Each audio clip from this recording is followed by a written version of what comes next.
आज की कहानी का शीर्षक है डस्टबिन। नीरा ने बाबूजी और माँ जी को नाश्ता दिया और टेबल पर बैठकर नवीन की प्रतीक्षा करने लगी। ऑफिस का समय होता जा रहा था और नवीन न जाने किससे बातें करने में लगे हुए थे। नीरा ने 2-3 बार आवाज़ भी दी, लेकिन नवीन तो बाहर वाले कमरे में फ़ोन पर ही बातें करने में लगे थे। आखिर 10 मिनट बाद नवीन नाश्ता के लिए डाइनिंग टेबल पर आए। उनका चेहरा खुशी से चमक रहा था। किसका फ़ोन था? बड़े खुश लग रहे थे। प्लेट में नाश्ता लगाते हुए नीरा ने पूछा। विजया मौसी का। यहाँ अंदर नेटवर्क की प्रॉब्लम होने की वजह से आवाज़ कट रही थी, इसलिए बाहर जाकर बात कर रहा था, नवीन ने जवाब दिया। क्या कह रही थी विजया दीदी? मुझसे बात नहीं की उन्होंने? जया ने पूछा। 8 तारीख को आ रही हैं यहाँ, नवीन ने उत्साह से बताया। क्या सचमुच? अरे वाह, कितना मज़ा आएगा। नीरा भी दोगुने उत्साह से भरकर बोली। बाबूजी भी खुश लग रहे थे। विजया दीदी को वे माँ जी जया जी की नहीं बल्कि अपनी ही बहन मानते थे। नीरा का उत्साह देखकर माँ जी को जरा भी अच्छा नहीं लगा। वे मुंह बनाकर बोली, अपनी सास तो सुहाती नहीं, और सास की बहन के आने की खबर सुनकर देखो चेहरा कैसा खिल गया है। अपनों की भावनाओं का सम्मान नहीं और दूसरों की आवभगत करके अच्छा बनने का प्रपंच। माँ जी का कटु स्वर सुनकर नीरा अंदर तक आहत हो गई। नवीन और बाबूजी के सामने वह सासू माँ का अपमान करना नहीं चाहती थी, इसलिए हमेशा की तरह प्रकट रूप में सिर्फ इतना ही बोली। दूसरा कौन माँ जी? विजया मौसी भी तो अपनी ही हैं। नवीन नाश्ता करके लंच लेकर ऑफिस चले गए और नीरा माँ जी बाबूजी को चाय देकर अपना कप लेकर कमरे में आ गई। उसकी सास की जबान बहुत कड़वी थी। हमेशा सीधी बात का भी उल्टा मतलब निकालकर चुभती हुई बात कहना उनका स्वभाव ही था। नीरा को नाश्ते के समय कही उनकी बात रह रह कर दुखी कर रही थी। जब से ब्याह कर इस घर में आई थी, तब से वह सास ससुर की माता पिता समान सेवा कर रही थी, लेकिन उस पर भी यह तोहमत कि घर वालों की भावनाओं की कद्र नहीं है और बाहर वालों के सामने अच्छा बनने के लिए 13 वर्षों की कर्तव्यपरायणता और निष्ठा का ऐसा प्रतिफल। उसकी आंखों में आंसू आ गए। मन में 13 वर्षों से जमा दर्द अब नासूर बनता जा रहा है। सास के ऐसे स्वभाव के कारण वह मन ही मन घुटती रहती है। वैसे गृहस्थी, दोनों बच्चों की पढ़ाई, नाते रिश्तेदार, कहाँ किस जगह थोड़ा बहुत टकराव नहीं होता। कभी मायके के रिश्तेदारों के बीच खटपट से, तो कभी ससुराल में हुई बातों से। इन सब के बीच सास के ताने नीरा को अवसाद की स्थिति तक पहुंचा देते थे। नवीन ऑफिस के काम में ही इतना व्यस्त रहते कि उन्हें रोज रोज ये बातें बताकर वह परेशान नहीं करना चाहती। बाहर वालों से या मायके वालों से सास की बातें करके वह अपने ही घर की इज्जत खराब नहीं करना चाहती थी। लेकिन इन सब का विपरीत इसका असर उसके स्वास्थ्य पर पड़ रहा था। कोई दिन ऐसा नहीं जाता जब वह कुंठित होकर अकेले में रोती ना हो, पर न सास को पलटकर जवाब देने जैसी धृष्टता कर पाती, न उनकी बातों को भूल पाती।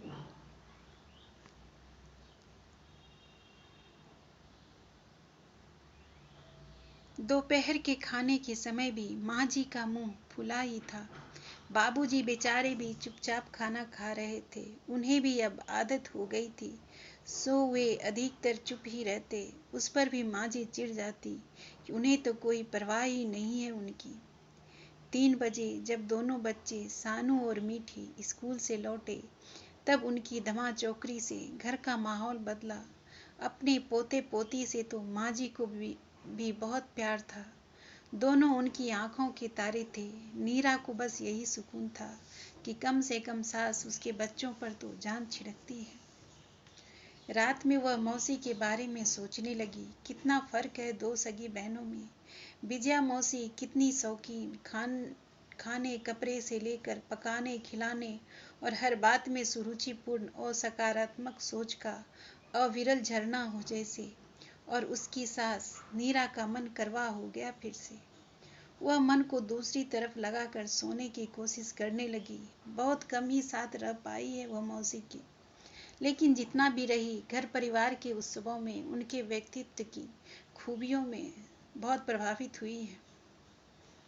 मन में हर बार एक ही टीस उठती, काश मौसी ही उसकी सास होती तो जीवन और गृहस्थी दोनों ही कितने सुंदर होती। गृहस्थी में दिन भर सबसे अधिक पाला तो सास से ही पड़ता है ना।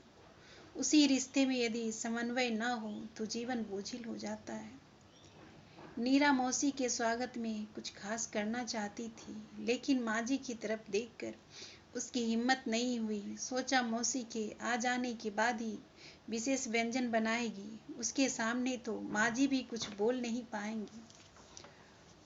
और वो दिन भी आ पहुंचा जब मौसी आने वाली थी। आज नीरा ने दुगुनी गति से काम किया ताकि उनके आने के बाद चैन से बैठकर बातें कर सके। नवीन जब उनको लेकर आए तो घर भर में उमंग की लहर दौड़ गई। यहाँ तक कि माँ जी भी खुश लग रही थी। चाय की चुस्कियों के बीच सफर और एक दूसरे के हालचाल लिए गए। कुछ इधर उधर की बातें हो रही थी। तब तक नीरा ने फटाफट बाकी काम निपटा।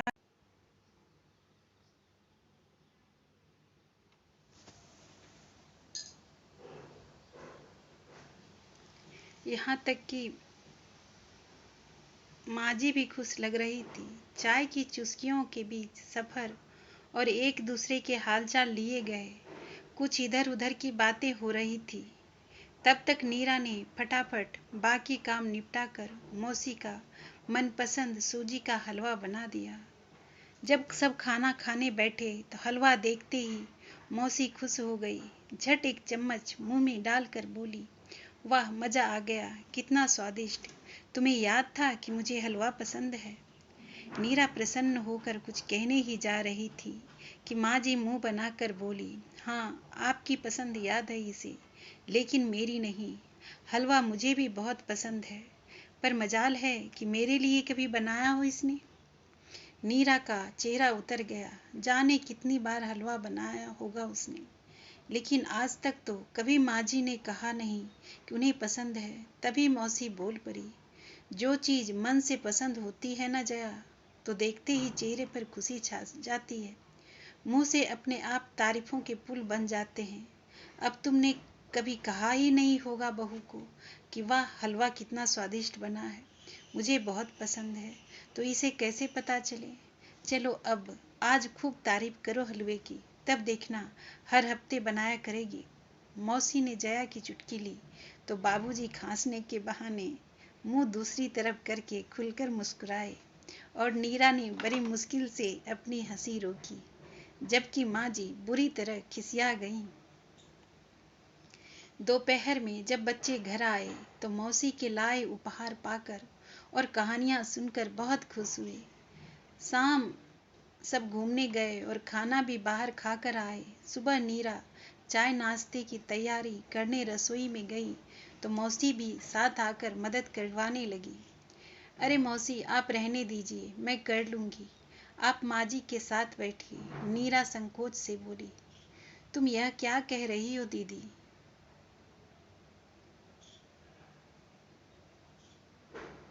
नीरा कर लेगी, घर पर तो रोज ही करती रहती हो, यहाँ तो जरा आराम से बैठो। तभी माँ जी भी आ गई।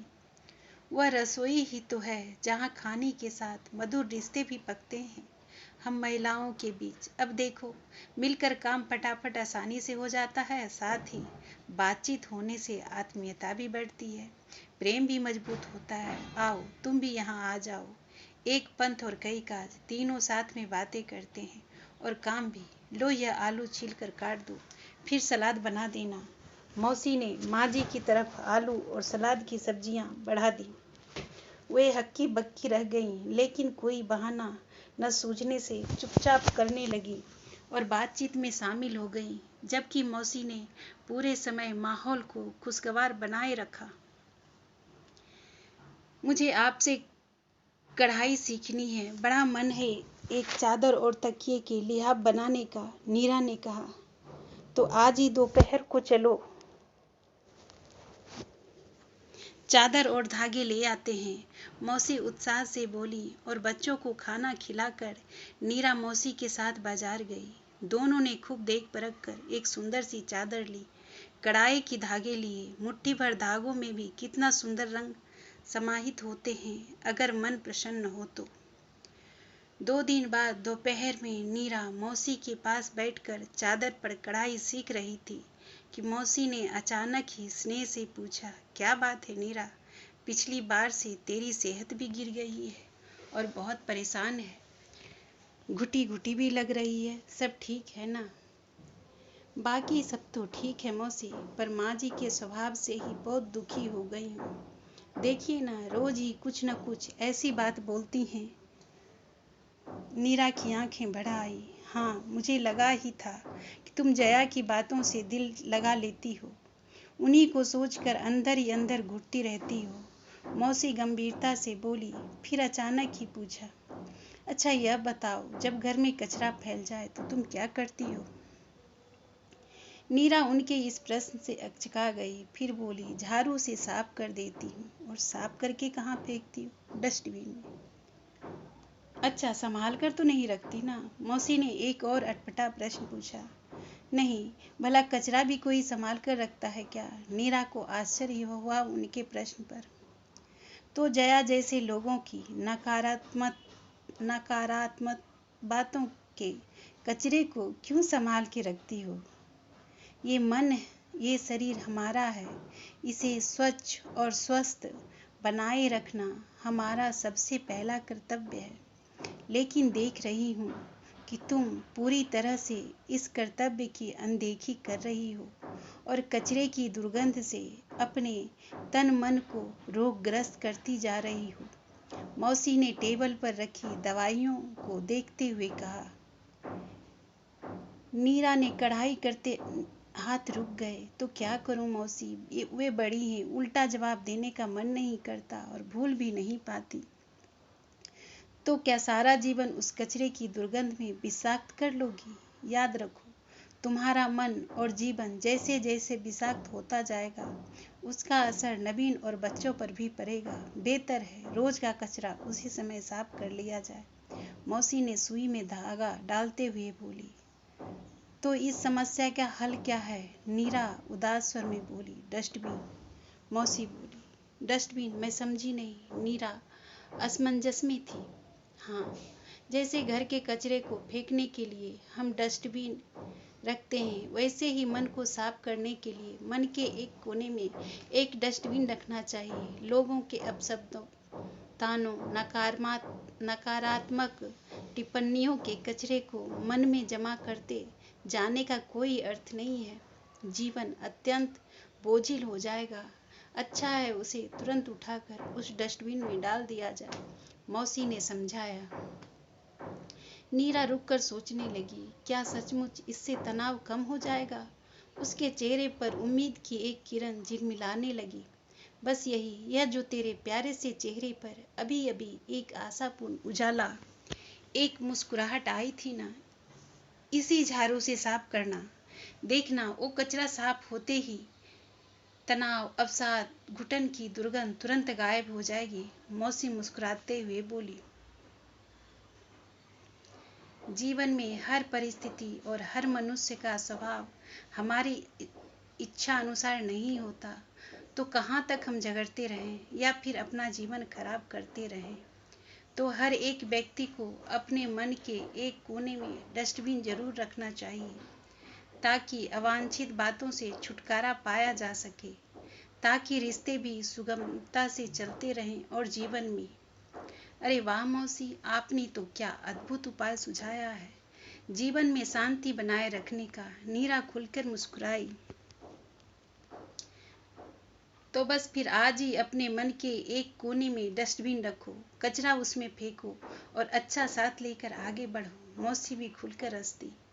और अगली बार जब मैं यहाँ आऊँ तो ये दवाइयों का ढेर नहीं मिलना चाहिए और मुझे वही पुरानी हंसमुख नीरा वापस मिलनी चाहिए। जरूर मौसी, नीरा ने स्नेह भरे आदर से कहा। 4 दिनों में ही नीरा का चेहरा खिल गया था। जब भी माँ जी कोई कड़वी बात करती, मौसी अर्थपूर्ण ढंग से नीरा की तरफ देखती और नीरा झट मुस्कुरा देती। नबीन भी नीरा को पहले की तरह खुश देखकर प्रसन्न थे। जब विजया मौसी वापस घर जाने लगी तो नीरा ने उनके पैर छुए आशीर्वाद देते हुए बोली, अब मेरी इस हंसमुख तनाव रहित नीरा को कभी खोने मत देना और कचरा डस्टबिन में फेंकना मत भूलना। नहीं मौसी, कभी नहीं भूलूंगी। अब वो डस्टबिन हमेशा के लिए रख लिया है, नीरा ने मुस्कुराते हुए कहा। कैसा कचरा, कैसा डस्टबिन, दोनों क्या बोल रही हो? माँ जी आश्चर्य से पूछा। कुछ नहीं, वो हम दोनों का आपस का सीक्रेट है, कहते हुए नीरा और मौसी खिलखिलाकर हंसती।